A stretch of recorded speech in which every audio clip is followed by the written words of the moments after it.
الاكتشافات الطبية عمل يستغرق سنوات لسنوات لمساعدة البشر، ولكن ما هو الأكثر إثارة؟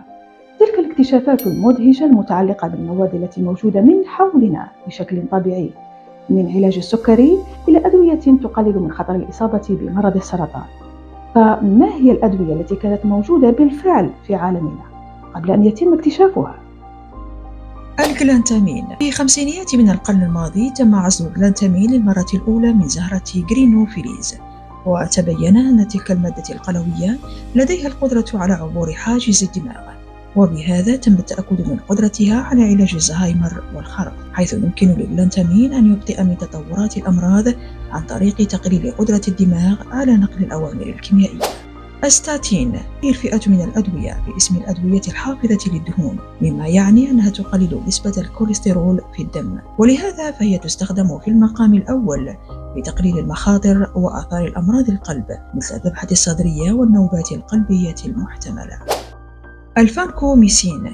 تم اكتشاف هذا النوع من البكتيريا والذي ينتج مكورات عنقودية محددة، حيث أصبح هذا الدواء يستخدم لعلاج التهاب البكتيري والتهاب السحايا، ومع هذا تبقى آثاره الجانبية خطيرة للغاية.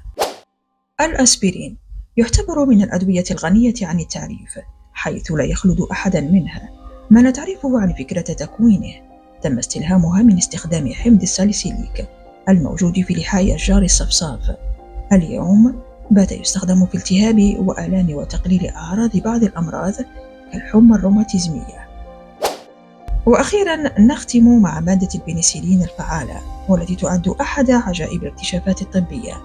ففي عام 1928 وفور عودة الطبيب الإسكتلندي ألكسندر فلامينغ من إجازته لمختبره الخاص، تذكر أنه نسي بعض المكورات العنقودية الموجودة بالمختبر المتعلقة ببعض الأبحاث، ولكنها كانت مكشوفة في الهواء، حيث وجد نوع من البكتيريا المتولدة بشكل مثير للدهشة.